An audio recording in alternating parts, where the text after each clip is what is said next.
right now. Okay, he brought up the Draymond LeBron hug, and I want to play. Even Tim Roy picked up on it. I was watching, and I'm not going to lie to you. It triggered me, and we'll get into it, but listen to Tim Roy right now at the end of the game. It's the first image you see if you stay till the very end of Game 6. And the season is officially over. Draymond Green gets a big hug from LeBron James. They've both been saying very nice things about each other in recent weeks. Okay. They've been saying very nice things about each other in recent weeks. This is me. These are my opinions, and you can disagree. You're entitled to feel however you want, Warrior fans. This is just me and how I'm wired. I thought LeBron psychologically took Draymond out of his edginess. I thought him being friends with him and playing that angle the entire time throughout the series, it took away from the normal Draymond Green energy that we're accustomed to. And then to hug them at the end, I get they're friends. I get that these guys are all know each other, and I know Steph Curry smiled at the end at some point, and he hugged or whatever. It's not the end of the world, but it rubbed me the wrong way seeing Draymond Green embrace LeBron and huggy so much and smiling and whatever the second the season's over. That might be the last image Warrior fans have of you in a Warrior uniform.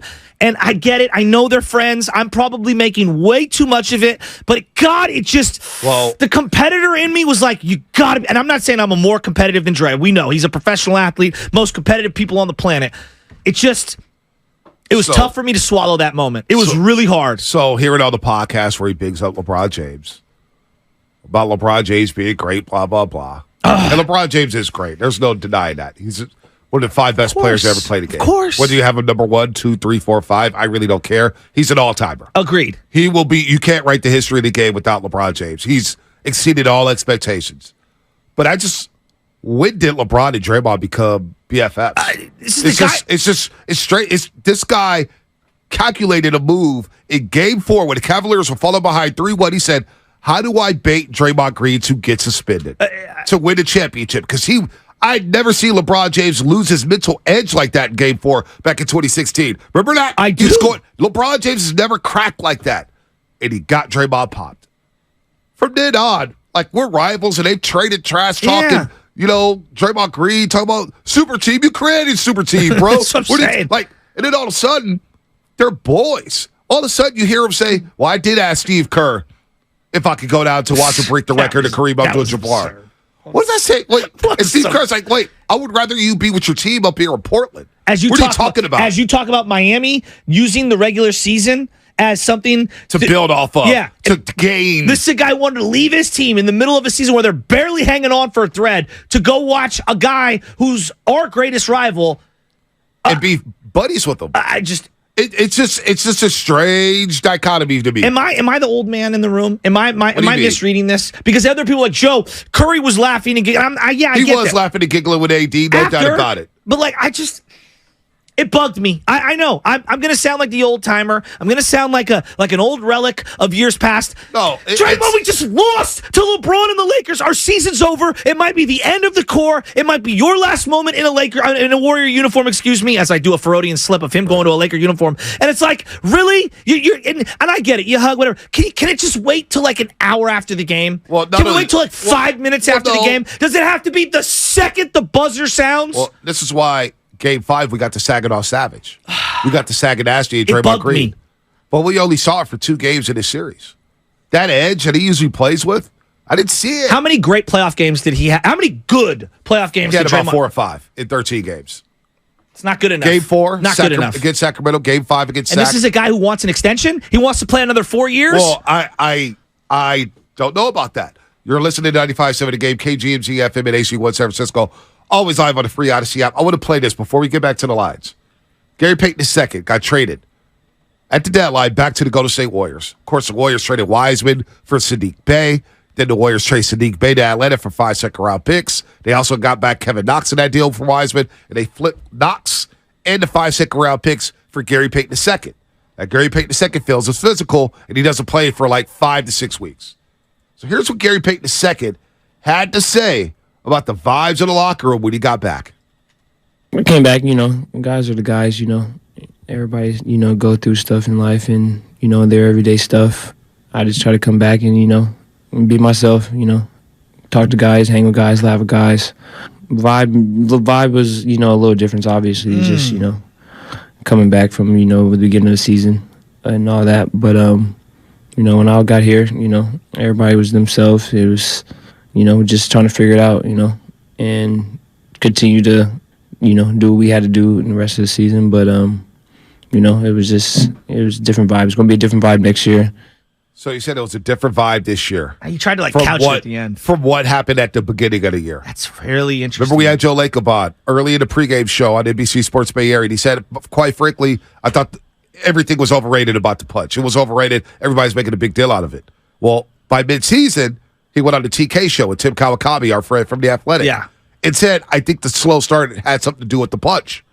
Everybody leads back to the punch. Yes. So we go back to Tokyo. We were feeling so good. They just won the championship. We were feeling great about what went down in Tokyo. We were feeling great about the preseason. Oh, man, look at the two-man game between Wiseman and Kuminga. Oh, my God. I thought this was the most loaded roster Steve Kerr had. I did, too. I thought the bench could make the playoffs. I was wrong. Said it. Bully was like, I could win 40 games with Poole, Kuminga, Moody, Wiseman, and DiVincenzo.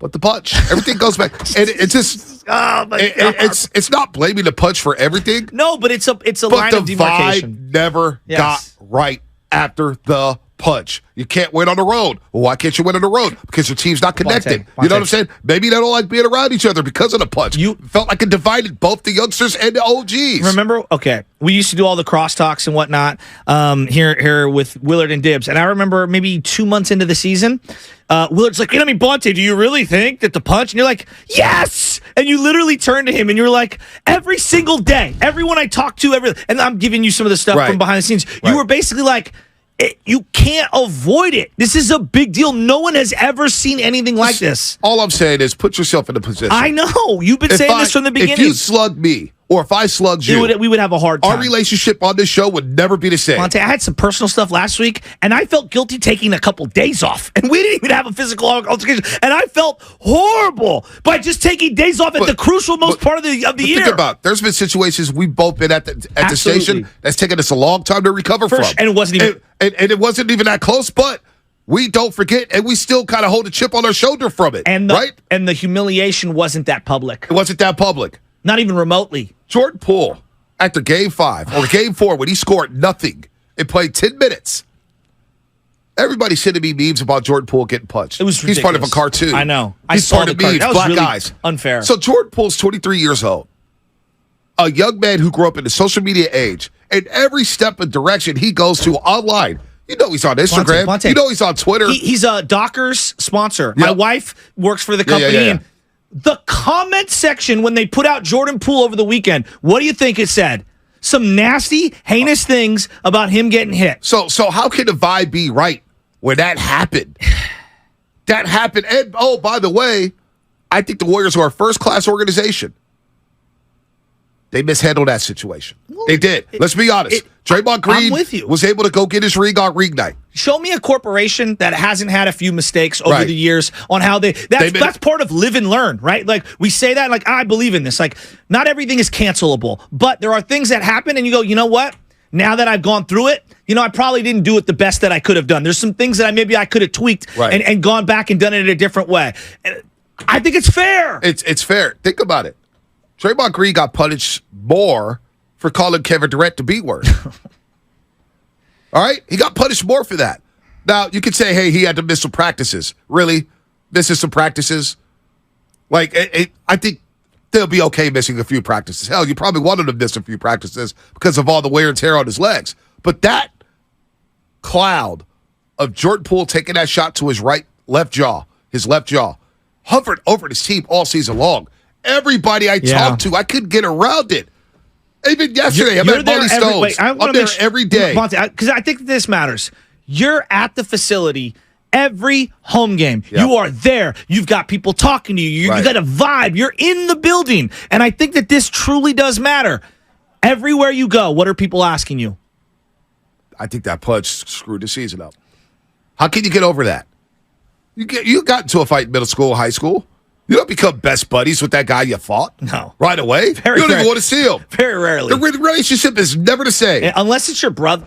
Unless it's your brother. Yeah, but even then, there are things that happen. Right. You see this all the time. Estranged relatives. I mean, look at Aaron Rodgers and his family. Right. They can't stand each other. No doubt. Jackie Wang, she spent $20 on this comment here. For a super chat. Super chat. AD wasn't the best player. Steph was. AD had LeBron to help him. When Steph had the better team, LeBron got credit for carrying his team. Why aren't you giving Steph credit for carrying his team? Best player with the less help. Steph Curry's Teflon. He dragged them as far as he could. Jackie, Steph Curry's getting no slander. Listen, Steph Curry shot 12 of 30 in Game 4, and I thought he played a magnificent basketball game. The triple-double. I thought Steph Curry in Game 6 played as well as he could, considering the circumstances. Steph Curry gets all the credit, but the guy who decided this series was Anthony Davis. Anthony Davis dictated everything. Pace, tempo, how you attack the rim, how you attack the glass. Anthony Davis was the difference maker. That's okay to say. That's not disparaging Stephen Curry. No. Stephen Curry was all-time great. I'm trying to figure out ways how you build around Steph Curry for the future and maximize him. AD was the difference maker. I'm glad you bring up Steph right before the break here, because in the whole Dre Jordan thing, it's like, oh, Dre versus Jordan. What about your other teammates choosing sides or not choosing sides and you feeling alienated because they don't have your back? It's something. You know what I'm saying? Yep, absolutely. And I'm not saying that they came out and said, oh, I got Dre's back. I'm saying sometimes your indifference makes you feel like you're the one who's being isolated. Guarantee you. Get what I'm saying? Yep, absolutely. Guarantee you, ask any beat writer who covered that team every single day, from Kareth Burke to C.J. Holmes to Madeline Kinney, to Kendra Andrews to Anthony Slater to Sam Amick to Kyle DeMarcus. You cannot overlook the fact that what happened in the preseason had an effect throughout the season, because if it wasn't that, it was another thing.